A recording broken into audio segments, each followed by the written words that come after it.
Zixatala appliqua ses 6 doigts sur la surface froide et métallique du pont d'observation, observant le minuscule vaisseau humain dériver vers la baie d'amarrage. Comparé aux gigantesques navires de la coalition qui visitaient d'ordinaire Serene Watch, ce bâtiment semblait d'une petitesse étonnante. Sa coque, d'un gris uni et orné de marques simples, n'avait rien des courbes élégantes et des couleurs vives des vaisseaux galactiques dignes de ce nom. « Encore une délégation humaine !» grommela le commandant Vexal derrière elle. « Pourquoi perdons-nous notre temps avec ces primitifs ?» Zixatala ne répondit pas. Elle étudiait les humains depuis 3 mois, depuis qu'ils avaient obtenu une adhésion limitée à la coalition de l'hégémonie. Le Conseil avait consenti à les admettre, principalement par curiosité. Les humains avaient, d'une manière ou d'une autre, mis au point le voyage supraluminique, un exploit remarquable pour une espèce si jeune. Cependant, leur technologie restait des siècles en retard par rapport même aux membres le plus modestes de la coalition. Le vaisseau humain s'amarra avec un doux heurt qui fit vibrer la coque de la station. Les navires de la coalition employaient des pinces magnétiques silencieuses qui ne produisaient jamais le moindre bruit. Tout, chez les humains, semblait brut et dépourvu de finesse. Le capitaine Jake Morrison fut le premier à franchir le sas.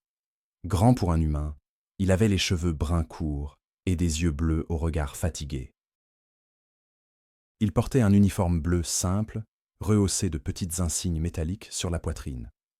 Rien de tape à l'œil, rien qui ne dénote une réelle puissance ou autorité. « L'ambassadeur Carter nous rejoindra sous peu », dit le capitaine Morrison à Zixatala avec son accent particulier. Les humains maîtrisaient assez bien la langue galactique commune, mais leur voix sonnait toujours rude comparée aux intonations mélodieuses de la plupart des espèces de la coalition. L'ambassadeur Lisa Carter apparut quelques minutes plus tard. C'était une femme humaine d'âge mûr avec des mèches grises dans ses cheveux noirs. Elle sourit en voyant Zixatala, dévoilant ses petites dents blanches. Les humains montraient toujours leurs dents quand ils étaient contents, ce que les autres espèces trouvaient déconcertant. Les dents servaient à manger, pas à des démonstrations sociales. « Merci de nous rencontrer à nouveau », dit l'ambassadeur Carter. « Nous avons de nouvelles propositions de coopération scientifique. » La réunion eut lieu dans la salle de conférence 7, une petite pièce dotée d'une table ronde et de sièges confortables. Le docteur Alan Foster, attaché culturel humain, étala des tablettes de données présentant leurs dernières recherches. Les informations étaient rudimentaires, selon les normes de la coalition, mais elles montrèrent des promesses. Nos scientifiques ont progressé dans la manipulation des champs quantiques, expliqua le docteur Foster. Ses mains gesticulaient pendant qu'il parlait. Une autre étrange habitude humaine. Nous pensons pouvoir améliorer les rendements agricoles sur les mondes désertiques. Zixatala étudia les données. Les calculs étaient corrects, mais les applications étaient limitées. Néanmoins, cela pourrait être utile pour certaines des colonies extérieures de la coalition. C'est un travail intéressant, dit-elle, mais les exigences en énergie semblent élevées. Nous sommes encore en apprentissage, admit le capitaine Morrison.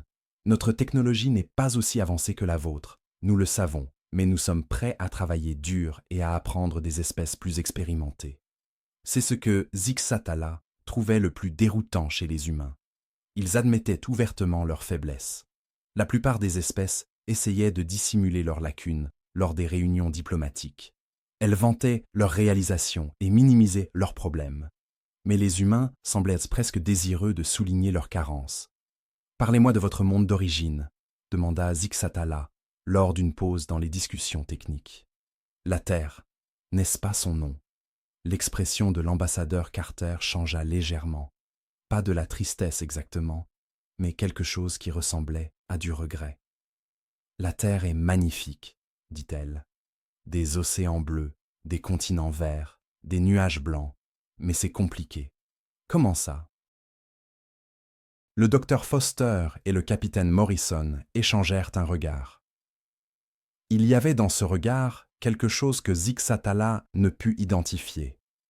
Une sorte d'entente partagée qu'il ne voulait ni pas expliquer.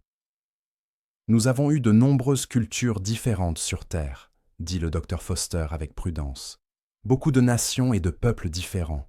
Parfois, nous ne nous entendions pas très bien. Vous voulez dire que vous avez eu des conflits? Oui, dit le capitaine Morrison d'une voix basse. Nous avons eu des conflits. Ce n'était pas inhabituel. La plupart des espèces traversèrent des périodes de lutte interne avant de développer le voyage spatial. L'hégémonie elle-même avait été formée après les grandes guerres qui avaient failli détruire 4 civilisations différentes. Mais quelque chose dans la manière dont les humains s'exprimaient suggérait que leurs conflits avaient été différents, d'une certaine manière. Nous avons appris de nos erreurs, ajouta rapidement le docteur Foster. C'est pourquoi nous sommes si désireux de rejoindre la coalition. Nous voulons faire partie de quelque chose de pacifique et de coopératif. Le reste de la réunion se déroula sans accroc. Les humains présentèrent leurs propositions avec une politesse appliquée. Ils demandaient en peu la permission d'établir une station de recherche dans la zone neutre, l'accès à une technologie médicale de base, le droit de commercer avec les marchands de la coalition, rien qui ne puisse menacer quiconque ou altérer l'équilibre des pouvoirs. Une fois les humains partis, Zixatala se dirigea vers son bureau privé et commença à rédiger son rapport. Elle décrivit la technologie humaine comme primitive, mais en développement, et leur système politique comme stable, mais non raffiné. Elle nota leur empressement à coopérer et leur admission de limitations technologiques. Mais quelque chose la tracassait à propos de toute cette rencontre. Ce n'était pas ce que les humains avaient dit, mais ce qu'ils n'avaient pas dit. Quand ils avaient parlé de leur conflit sur Terre, il y avait eu quelque chose dans leur voix. Pas de la honte exactement, pas du regret comme les autres espèces manifestaient de regret pour leurs erreurs passées. Cela avait sonné davantage comme une expérience vécue. Zixatala consulta les dossiers sur l'histoire humaine que les services de renseignement de la coalition avaient recueillis. L'information était limitée. Les humains n'étaient dans l'espace que depuis environ 50 ans et avaient seulement maîtrisé le voyage supraluminique 15 ans auparavant. Avant cela, ils étaient restés confinés à leur unique monde. Les dossiers montraient que les humains s'étaient effectivement fait la guerre. C'était normal. Ce qui frappa Zixatala, c'était la chronologie. La plupart des espèces avaient une période de conflit suivie d'une période de paix avant de développer le voyage spatial. Les guerres duraient généralement quelques centaines d'années au maximum. Selon les archives, les humains s'étaient battus pendant des milliers d'années, jusqu'au moment où ils avaient quitté leur planète. Elle ajouta une note à son rapport pour demander des informations historiques plus détaillées à la délégation humaine. Ce n'était probablement rien d'important, juste de la curiosité pour une espèce inhabituelle. Mais Zixatala avait appris à faire confiance à son instinct au cours de sa longue carrière dans le renseignement diplomatique. Devant sa fenêtre, les étoiles brillaient de leur lumière froide habituelle. La galaxie était désormais en paix, protégée par la sagesse et la force de la coalition.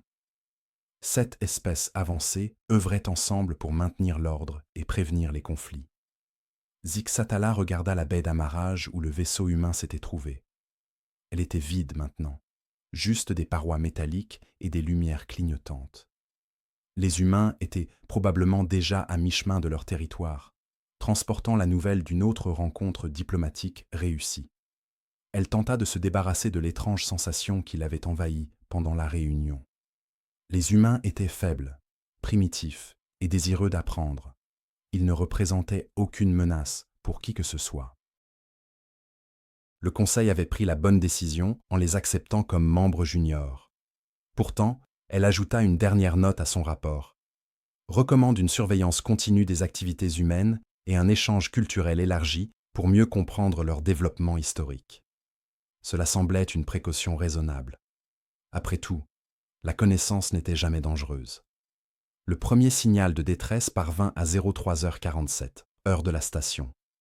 Zixatala dormait lorsque les sirènes d'alerte commencèrent à retentir dans tout Seren Watch. Elle roula hors de sa capsule de repos et activa son communicateur personnel. « Séance d'urgence au centre de commandement », annonça le commandant de station Ralphie. « Tout le personnel supérieur doit se présenter immédiatement. » Zixatala enfila son uniforme et se précipita dans les couloirs. D'autres officiers de la coalition se déplaçaient avec le même empressement urgent. Les alertes d'urgence étaient rares, la galaxie était paisible depuis des décennies. Le centre de commandement grouillait d'activité. Des techniciens travaillaient à leur poste, tandis que des affichages holographiques montraient des cartes stellaires et des journaux de communication. Le commandant Ralphie se tenait au centre de tout cela, ses avant-bras se déplaçant rapidement entre différents panneaux de contrôle. « Quelle est la situation ?» demanda Zixatala. « Attaque sur Nouveau Éden », répondit Ralphie sans lever les yeux. « Monde colonial humain. » Les premiers rapports suggèrent un bombardement orbital suivi d'une invasion terrestre. Zixatala sentit son sang se geler. Nouveau Éden était l'une des plus récentes colonies humaines, établie il y a tout juste 5 ans. Elle en avait lu des choses dans les dossiers diplomatiques. Un monde agricole paisible abritant environ 2 millions d'habitants, des familles qui avaient quitté la Terre à la recherche d'une vie tranquille parmi les étoiles. Qui les attaque?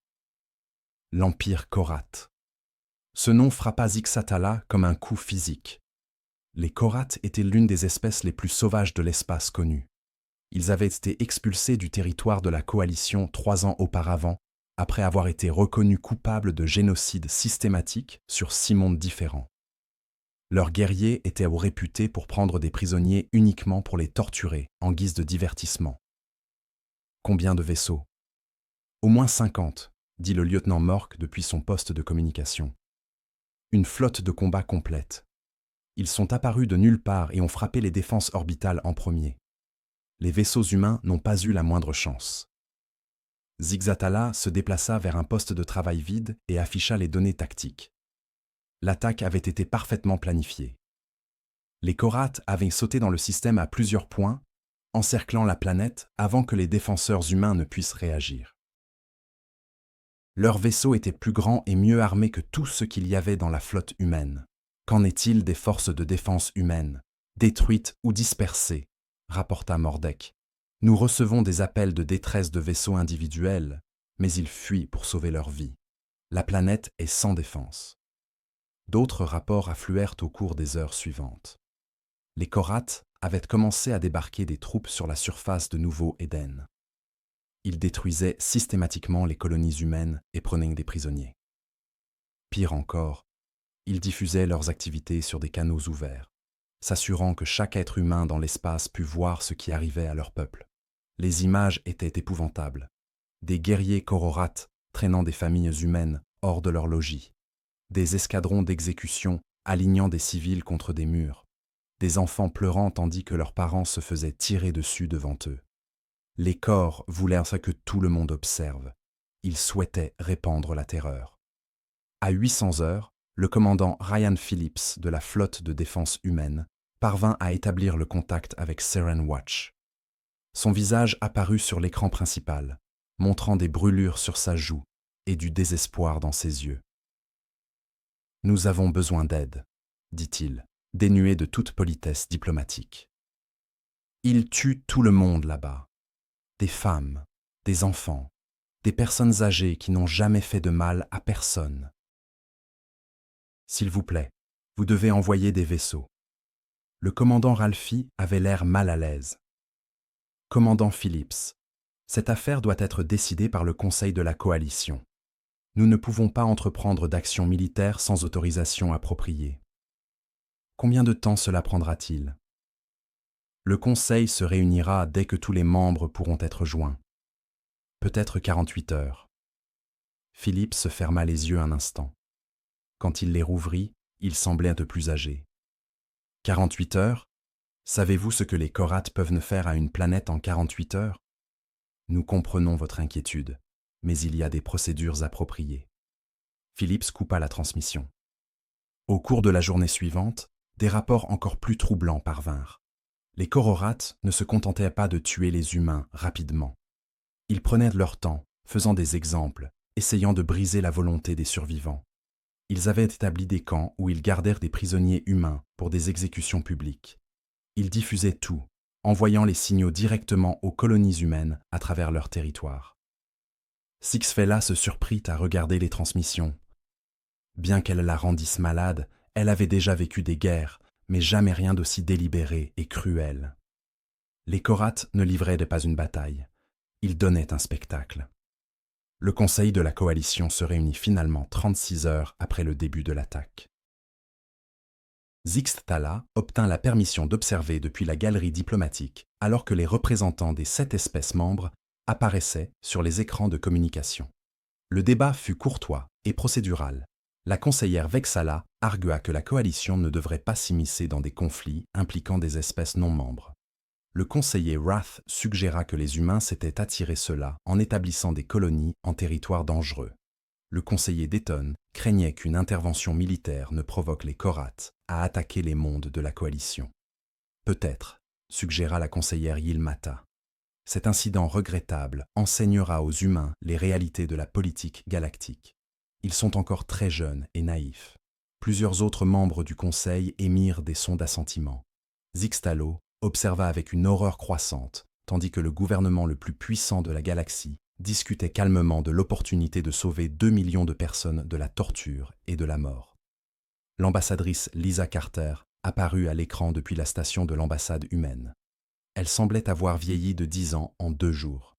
« Honorables membres du Conseil, je vous supplie de reconsidérer. Ce sont des civils innocents. Ils n'ont rien fait pour mériter cela. » « Regrettable, certes, » dit la conseillère Vexala. Mais on ne peut pas attendre de la coalition qu'elle protège chaque espèce des conséquences de ses propres mauvaises décisions. Quelles mauvaises décisions? Établir des fermes sur un monde vide? Établir des colonies sans défense adéquate? Répondit le conseiller Wrath. D'après notre expérience, les espèces faibles apprennent à se protéger ou elles disparaissent. C'est l'ordre naturel. L'ambassadrice Carter resta silencieuse un long moment. Quand elle reprit la parole, sa voix était parfaitement calme. « Je vois. Alors l'humanité retirera sa demande d'assistance à la coalition. »« Une sage décision, » dit la conseillère Yilmata. « Peut-être qu'à l'avenir, votre espèce sera mieux préparée aux défis de la civilisation galactique. »« Peut-être le serons-nous, » dit Carter tranquillement. « Merci pour votre temps, honorable membre du Conseil. » La transmission se termina moins d'1 heure plus tard. Chaque mission diplomatique humaine dans l'espace de la coalition avait emballé ses affaires et était partie. Ils n'avaient pas argué, ne s'étaient pas plaints, n'avaient pas fait de demande. Ils avaient simplement rassemblé leurs biens et étaient partis avec des messages d'adieu polis. Zixtala tenta de contacter le capitaine Morrison, mais son vaisseau avait déjà quitté l'espace de Serene Watch.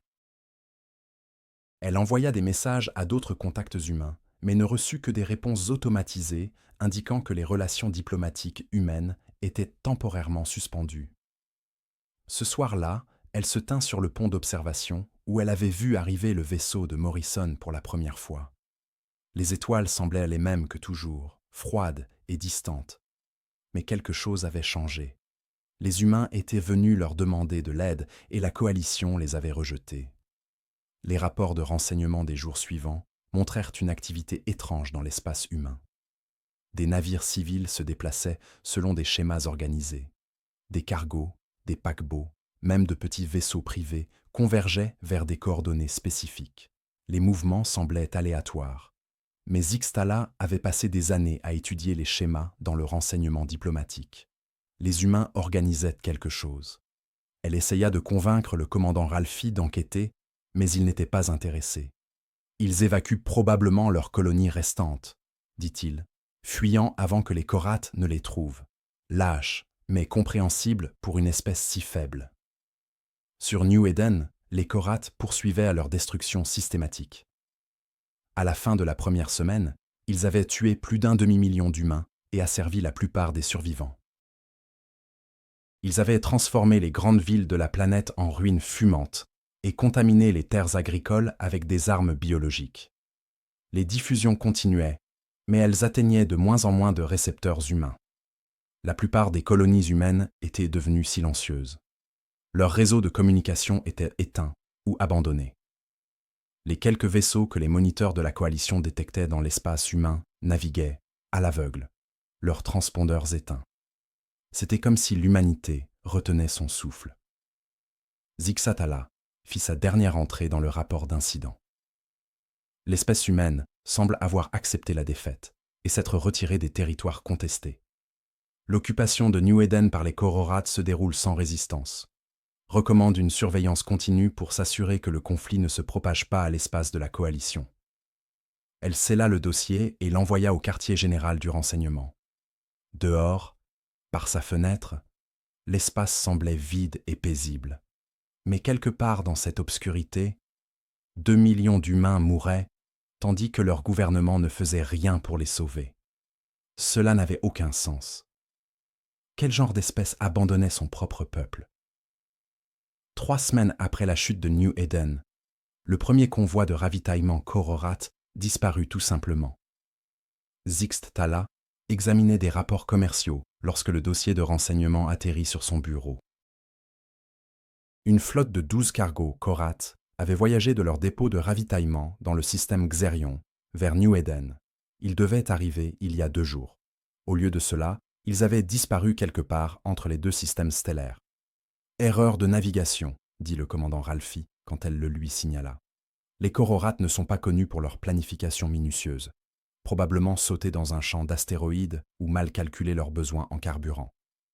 6e Fella n'en était pas si sûr. Les Kororats étaient brutaux, mais ils n'étaient pas stupides. Ils avaient géré des lignes de ravitaillement à travers leur territoire pendant des décennies. Elle nota de surveiller des incidents similaires. Elle n'eut pas à attendre longtemps. 4 jours plus tard, un poste d'écoute Kororat à la lisière du système solaire de New Eden devint silencieux. La station de surveillance automatisée avait transmis des mises à jour régulières toutes les 6 heures. Puis le signal cessa. Un vaisseau patrouilleur Korat fut dépêché pour enquêter. Quand il arriva, l'équipage trouva la station complètement intacte. Tous les systèmes étaient opérationnels. Le système de survie fonctionnait parfaitement et il n'y avait aucun signe de dommage ou de dysfonctionnement. Mais l'équipage de 12 personnes était parti, pas tué, pas capturé, juste parti, comme s'ils avaient marché dans l'espace vide et s'étaient évanouis. Zixtala commença à prêter plus d'attention aux rapports de renseignement de la région. Pendant la semaine suivante, 3 autres incidents se produisirent. Un autre convoi de ravitaillement disparut. Un satellite relais de communication fut hors ligne pendant 6 heures, puis revint en ligne sans explication. Une opération minière Kororat rapporta que la moitié de leur équipement automatisé avait mal fonctionné simultanément, provoquant un arrêt complet de leurs opérations. Pris individuellement, les incidents pouvaient s'expliquer par des accidents ou des pannes d'équipement, mais ensemble, ils formaient un schéma qui fit frissonner Zixtala. Quelqu'un ripostait. Elle commença à surveiller le trafic de communication humain en utilisant les capteurs longue portée que Seren Watch utilisait pour suivre les mouvements des vaisseaux dans tout le secteur. Ce qu'elle trouva la perturba plus que les attaques mystérieuses sur les Korats. Des vaisseaux humains se déplaçaient, non pas en fuite, comme l'avait supposé le commandant Ralphie. Ils se déplaçaient avec intention, suivant des routes qui semblaient aléatoires, mais contenaient une structure sous-jacente. Des cargos qui auraient dû fuir les Kororats convergeaient plutôt vers des coordonnées au plus profond de l'espace humain. Des paquebots qui auraient dû évacuer des civils voyageaient vers des systèmes vides et y restaient pendant plusieurs jours. Le plus perturbant de tout, les humains avaient cessé de parler pendant des mois.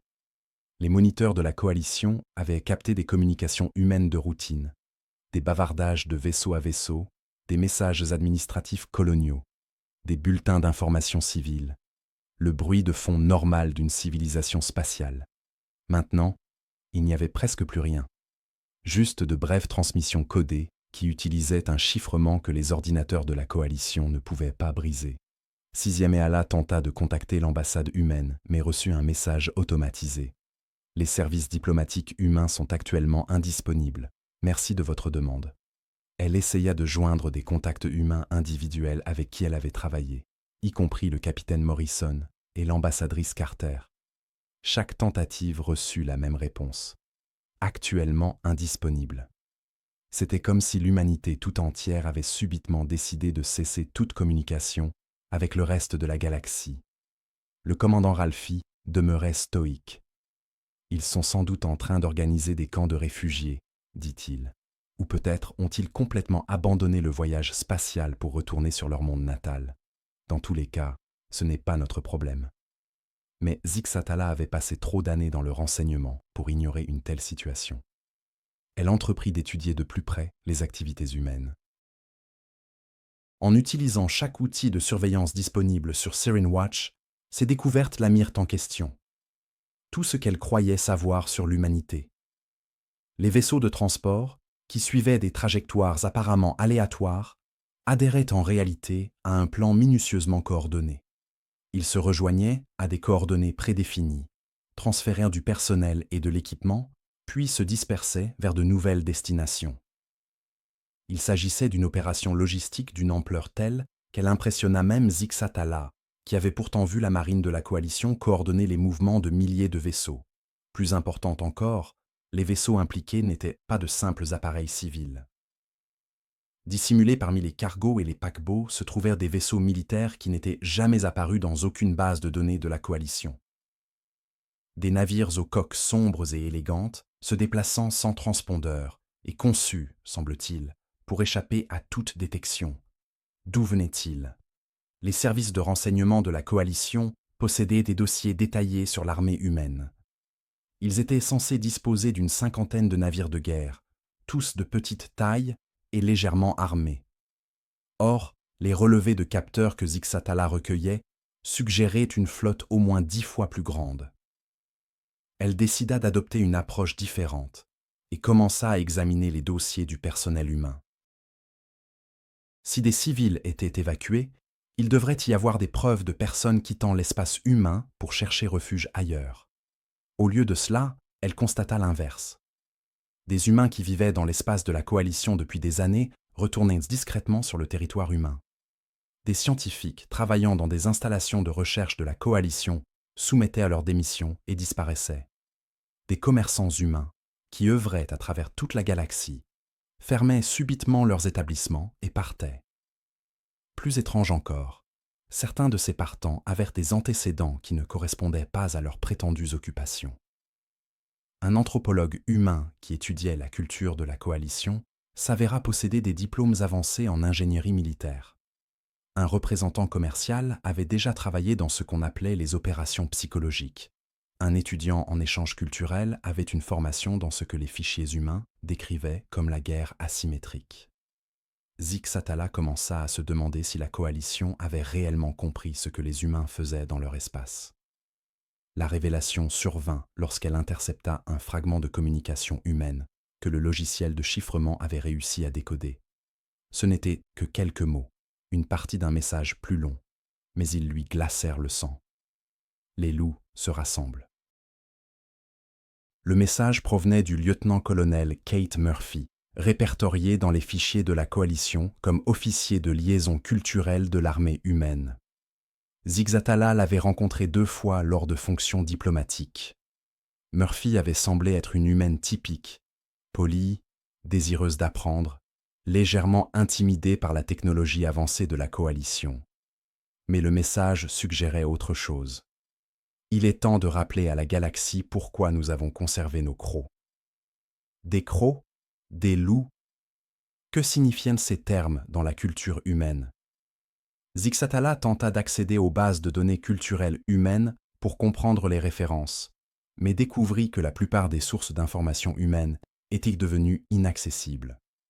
Même les registres historiques de base, librement partagés il y a des mois, étaient maintenant protégés par des protocoles de sécurité qu'elle ne pouvait enfreindre. Elle fit une dernière tentative pour contacter directement les autorités humaines. Cette fois, elle utilisa les canaux diplomatiques officiels de la coalition et s'identifia comme officier supérieur de renseignement. Il répondrait sûrement à une demande officielle. La réponse arriva 12 heures plus tard. Elle était brève et formelle, transmise depuis un lieu inconnu par quelqu'un qui s'identifiait simplement comme autorité humaine. Le Conseil de la coalition avait clarifié sa position concernant les affaires humaines. L'humanité procède actuellement à une réorganisation interne et n'est pas disponible pour des contacts diplomatiques. Nous apprécions les conseils précédents de la coalition et vous contacterons lorsque nous serons prêts à reprendre des relations normales. Le message était parfaitement poli et absolument terrifiant. Il y avait quelque chose dans le ton, une confiance froide qui n'avait pas été là auparavant. Ce n'étaient pas les humains désespérément suppliants qui avaient demandé de l'aide 3 semaines auparavant. Zixatala déposa son rapport avec une anxiété grandissante. Elle y décrivait les activités humaines inhabituelles et recommandait une surveillance accrue de leur territoire. Elle signalait la disparition d'actifs Korat et suggérait un lien possible avec les activités humaines, bien qu'elle n'eût aucune preuve. Surtout, elle préconisait que la coalition réévalue son estimation des capacités humaines. La réponse du quartier général du renseignement arriva en quelques heures. Rapport noté. Poursuivre la surveillance, mais ne pas interférer avec les activités humaines, à moins qu'elles ne représentent une menace directe pour les intérêts de la coalition. L'espèce humaine reste classée comme préoccupation de faible priorité. Zixatala fixa le message pendant un long moment. Puis elle leva les yeux vers les étoiles et se demanda si la coalition ne commettait pas la plus grande erreur de son histoire. Quelque part dans l'obscurité, les humains préparaient quelque chose. Et d'après ce qui était arrivé au Korat, cela allait être très désagréable pour quelqu'un. La contre-attaque humaine ne débuta pas par des explosions ou des flottes de combat, mais par le silence. Zixatala surveillait les communications de routine lorsque des systèmes Cormys commencèrent à défaillir. Au début, cela ressembla à des problèmes techniques ordinaires. Un satellite de communication ici, une station relais là, tous hors ligne pendant quelques minutes avant de se reconnecter. Mais les pannes se propageaient. En 6 heures, la moitié du réseau de communication Korat avait connu un dysfonctionnement quelconque. Les ordinateurs de navigation de leurs vaisseaux commencèrent à donner des lectures incorrectes. Les systèmes de survie s'éteignaient aléatoirement, puis se rallumaient. Les systèmes d'armes refusaient de s'armer ou s'armaient sans ordre. Le commandant Ralphie parla d'une défaillance en cascade. Le genre de catastrophe technique qui frappe parfois les systèmes complexes. Probablement une surcharge de leur réseau, dit-il. Les Korats n'ont jamais été doués avec la technologie. Zixatala n'était pas convaincu. Les pannes étaient trop coordonnées, trop systématiques. Quelqu'un était à l'origine de cela. Les Korats semblaient également le réaliser. Leur communication d'urgence était frénétique, les commandants de vaisseaux rapportant que leur propre équipement se retournait contre eux. Mais chaque fois qu'ils tentèrent de coordonner une réponse, leur système de communication défaillait à des moments critiques. Puis la chasse commença. Le premier vaisseau de guerre Korat mourut à la lisière du système New Eden. Selon la balise de détresse automatisée, le bâtiment patrouillait normalement lorsque son système de navigation eut un dysfonctionnement, le projetant dans un champ d'astéroïdes. Lorsque les vaisseaux de sauvetage arrivèrent, ils trouvèrent des débris éparpillés sur plusieurs milliers de kilomètres. Le second vaisseau mourut 2 jours plus tard. Cette fois, le signal de détresse rapporta une défaillance catastrophique de tous les systèmes primaires avant d'être coupé abruptement. L'équipe de sauvetage trouva une coque vide dérivant dans l'espace. Aucun équipage, aucun signe de bataille, aucune explication pour ce qui s'était passé.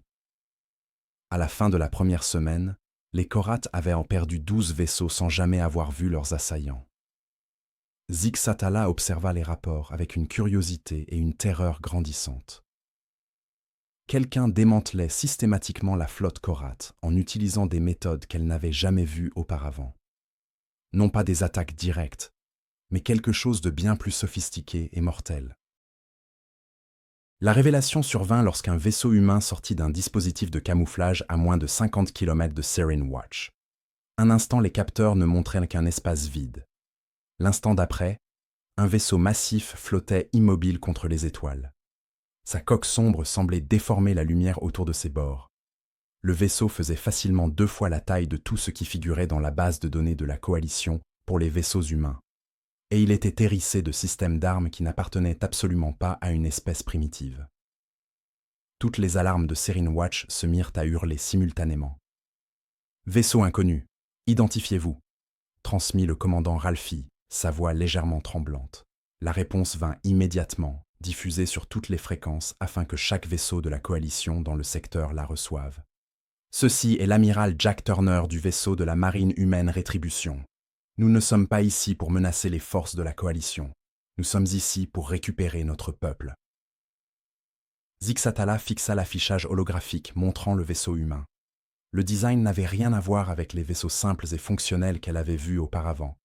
C'était un prédateur manifesté, construit dans un seul but.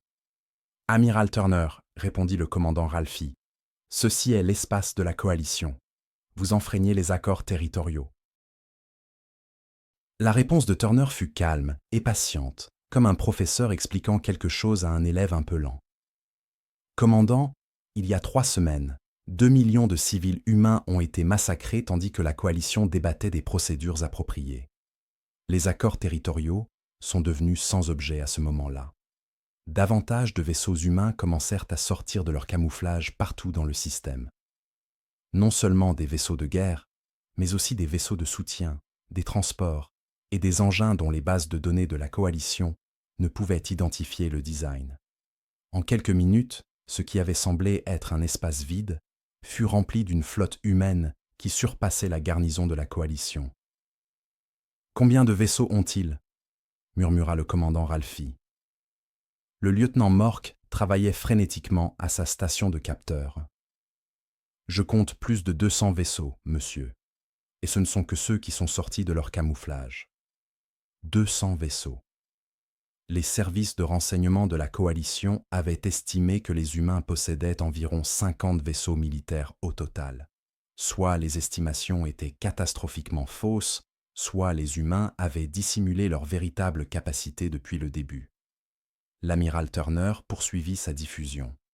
Toutes les forces de la coalition sont avisées de maintenir leur position et d'éviter toute interférence avec les opérations humaines. Nous n'avons aucune querelle avec la coalition, mais nous ne tolérerons aucune tentative de nous empêcher de mener à bien notre mission. « Quelle mission ?» demanda le commandant Ralphie. La réponse ne vint pas de Turner, mais du capitaine Morrison, dont la voix familière traversa le canal de communication. La libération de New Eden et l'élimination complète des forces Korat dans ce secteur. Le vaisseau de Morrison apparut à l'écran, mais comme celui de Turner, il ne ressemblait en rien à l'humble embarcation que 6e Tala avait connue.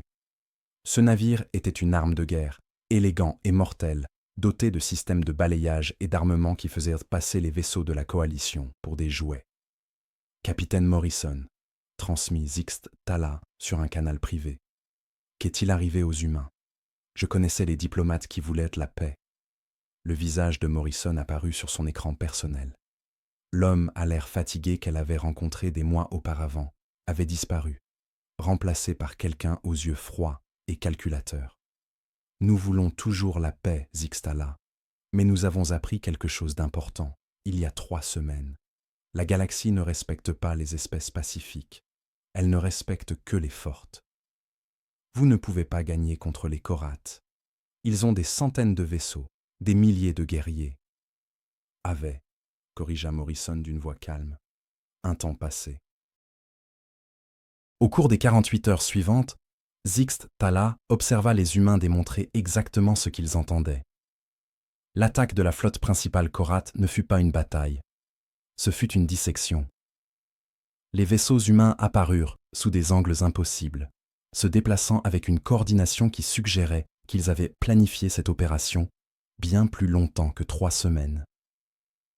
Ils ne se sont pas lancés au combat comme la plupart des espèces. Au lieu de cela, ils se sont déplacés comme des chirurgiens, découpant la formation Korath avec des frappes précises et dévastatrices. La capitaine Maya Rodriguez, commandant un vaisseau nommé Vengeance, diffusa un message à la flotte Korath avant que l'attaque ne commence. « Vous avez tué nos enfants. Maintenant, nous vous rendons l'appareil. » Ce qui suivit fut la destruction la plus méthodique que Zixtala n'ait jamais vue. Les humains ne se sont pas contentés de détruire les vaisseaux Korath.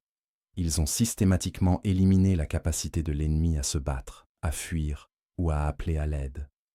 Les systèmes de communication furent les premières cibles, laissant les commandants Korath incapables de coordonner leur défense. Puis, les moteurs, immobilisant les vaisseaux ennemis dans l'espace. Enfin, les systèmes de survie. Les guerriers Korath, qui avaient bâti leur réputation sur des combats sauvages au corps à corps, n'eurent jamais la chance d'engager le combat. Ils moururent dans le vide glacé de l'espace, coupés de leurs vaisseaux et de leurs camarades. Mais l'horreur véritable se manifesta durant la libération de New Eden. Le commandant Scott Davis, que les dossiers de la coalition décrivaient auparavant comme un officier de renseignement mineur, se révéla être l'artisan d'une chose que la galaxie n'avait jamais vue.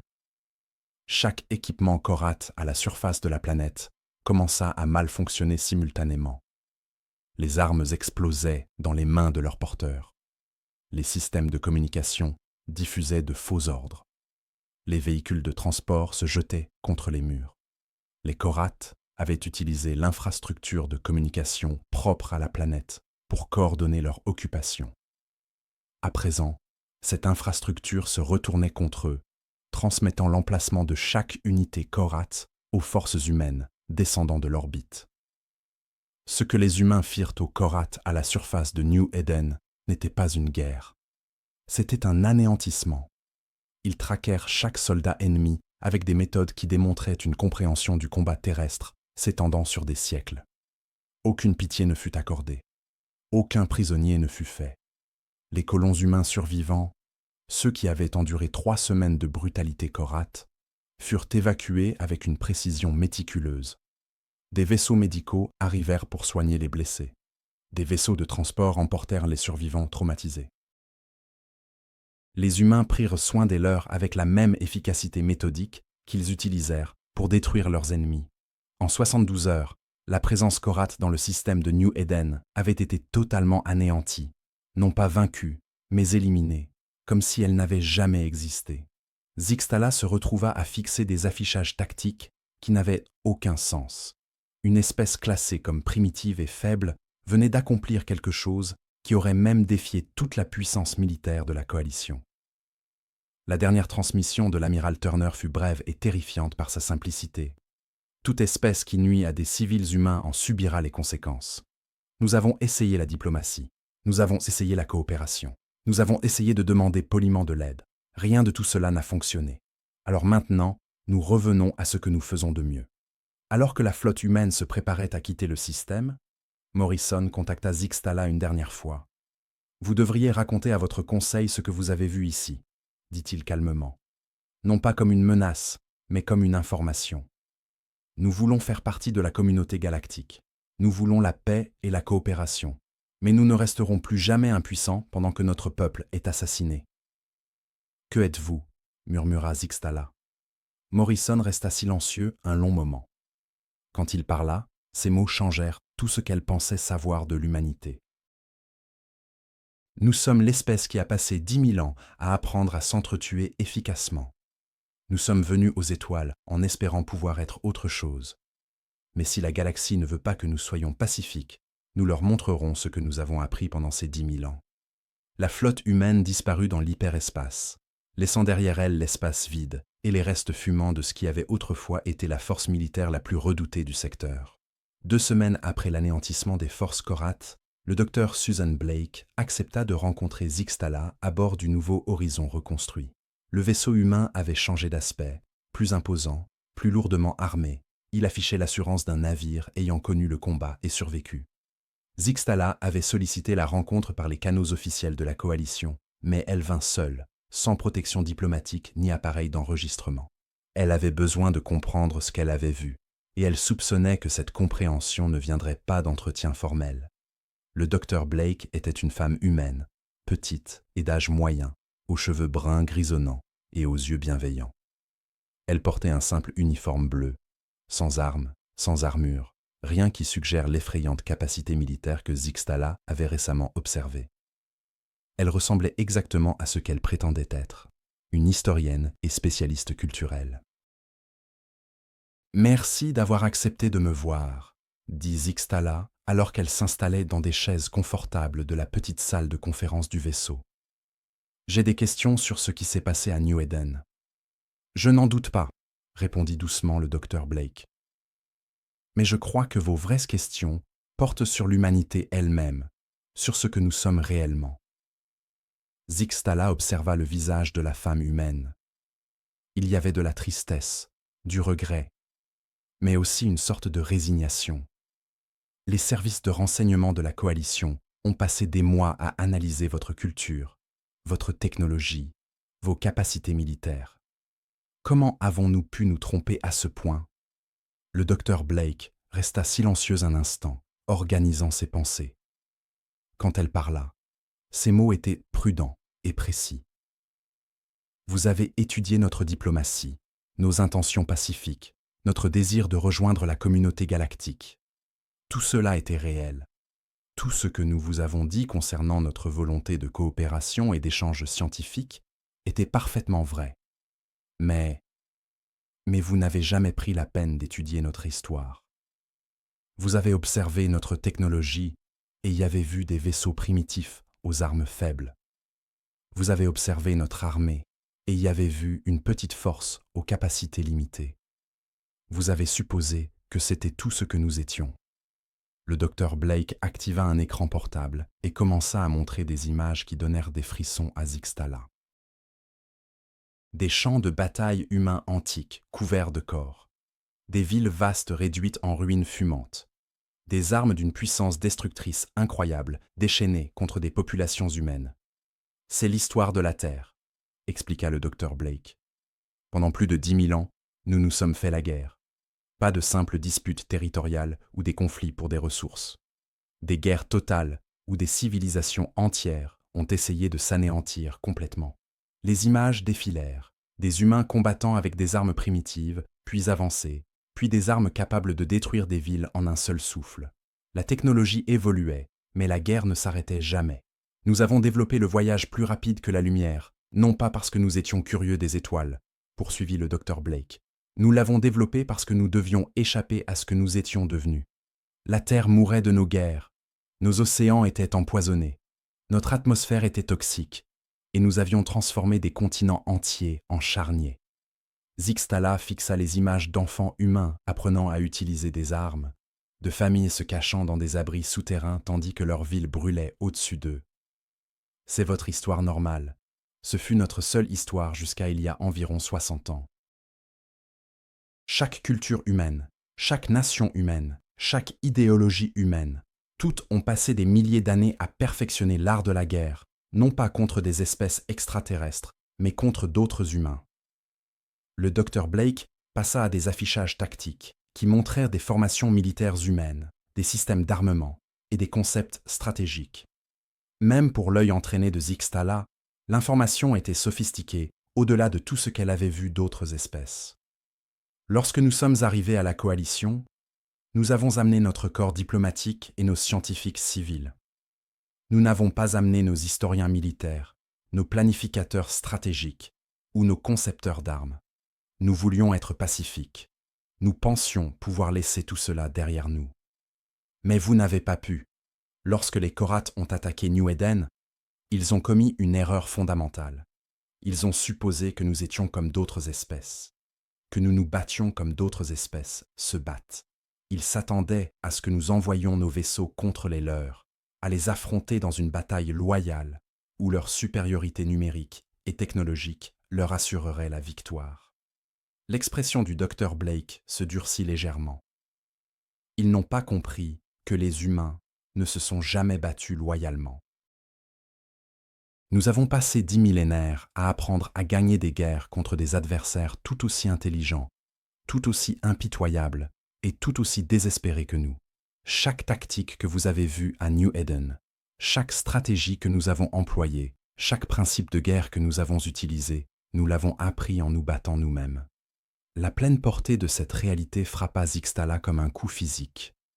Vous avez étudié la guerre pendant toute votre histoire, non pas en l'étudiant, mais en la vivant.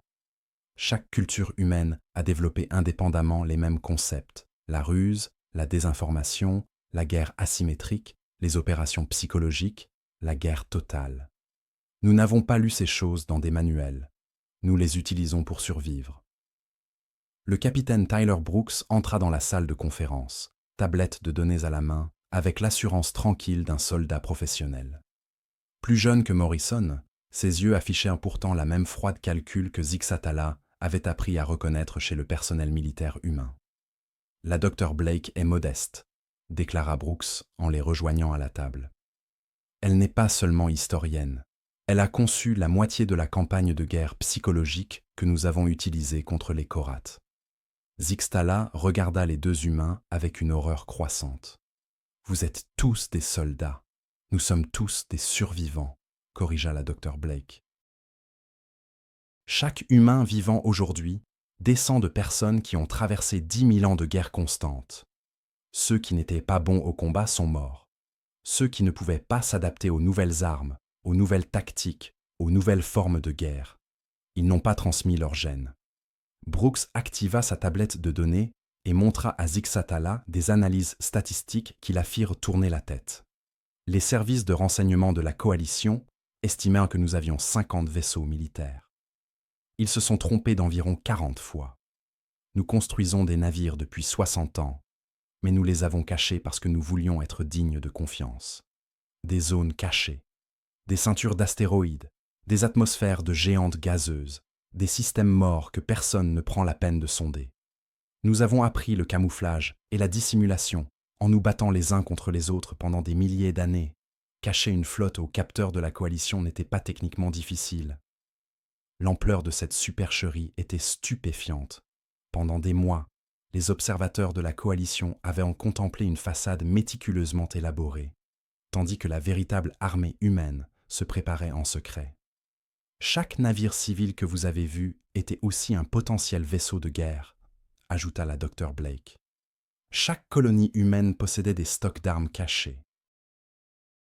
Chaque citoyen humain dans l'espace de la coalition était aussi un agent de renseignement, collectant des informations sur vos capacités et vos faiblesses. Vous prévoyiez de nous attaquer. Brooks secoua la tête. Nous prévoyions de nous défendre. Nous savions qu'un jour, quelqu'un testerait la détermination de l'humanité. Nous espérions que cela n'arriverait jamais, mais nous nous y sommes préparés tout de même. Pourquoi ? Demanda Zixtala avec désespoir. Pourquoi ne pouviez-vous pas simplement être pacifique ? L'expression de la Dr Blake s'adoucit d'une sincère tristesse. Parce que la galaxie ne nous le permettrait pas. Nous avons essayé la diplomatie, la coopération, les échanges culturels, toutes les choses que les espèces pacifiques sont censées faire. Mais quand nos gens se faisaient assassiner, la coalition nous a dit que ce n'était pas leur problème. Vous auriez pu demander de l'aide différemment. Nous avons supplié, interrompit Brooks, la voix dure. Nous nous sommes mis à genoux et avons supplié le gouvernement le plus puissant de la galaxie de sauver 2 millions de personnes innocentes. Et vous nous avez dit de nous débrouiller seuls. La terrible logique de la situation frappa Zixtala d'un coup. Les humains avaient essayé d'être pacifiques, mais la galaxie leur avait appris que les espèces pacifiques sont détruites. Alors ils étaient revenus à ce qu'ils connaissaient le mieux. Que se passe-t-il maintenant ? Demanda-t-elle doucement. La Dr Blake et le capitaine Brooks échangèrent un regard. Il y avait dans ce regard quelque chose qui rappela à Zixtala la communication qu'elle avait observée entre Morrison et les autres humains des mois auparavant. Une compréhension partagée que les outsiders n'étaient pas censés saisir. Maintenant, nous retournons sur notre territoire et continuons à construire notre civilisation, déclara la Dr Blake. Nous commercerons avec quiconque souhaite commercer. Nous coopérerons sur des projets scientifiques. Nous serons de bons voisins, mais personne ne fera plus jamais l'erreur des Korats, termina Brooks. La nouvelle se répand déjà dans toute la galaxie concernant ce qui s'est passé à New Eden. D'autres espèces commencent à comprendre que les humains ne sont pas des proies. Zixtala repensa aux écrans tactiques qu'elle avait étudiés, à l'efficacité méthodique de l'attaque humaine, à la destruction complète d'une force ennemie considérée comme imbattable. Allez-vous vous étendre, conquérir d'autres espèces ? Pourquoi ferions-nous cela ? Demanda la Dr Blake, semblant réellement perplexe. Nous avons tout ce dont nous avons besoin. Nous ne voulons pas le territoire ni les ressources de qui que ce soit d'autre. Nous voulons juste être laissés seuls pour construire quelque chose de mieux que ce que nous avions sur Terre. Mais vous en avez la capacité. Bien sûr que oui, dit Brooks avec décontraction. Nous pourrions probablement conquérir la moitié de la galaxie si nous le voulions. Mais la conquête exige l'occupation. L'occupation exige l'administration. Et l'administration exige de se soucier de ce qui arrive au peuple conquis. Nous avons appris, il y a longtemps, qu'il est beaucoup plus facile de simplement faire comprendre qu'une attaque contre nous est une mauvaise idée. Alors que Zixtala s'apprêtait à quitter le vaisseau humain, la Dr Blake l'accompagna jusqu'au sas. L'aîné semblait sincèrement désolé de la tournure des événements. Je veux que vous compreniez quelque chose, dit la Dr Blake doucement. Nous ne voulions pas que tout cela se produise. Nous sommes venus aux étoiles en espérant pouvoir être différents. Nous pensions que, loin de la Terre, nous pourrions enfin apprendre à vivre sans guerre. Mais vous n'avez pas pu.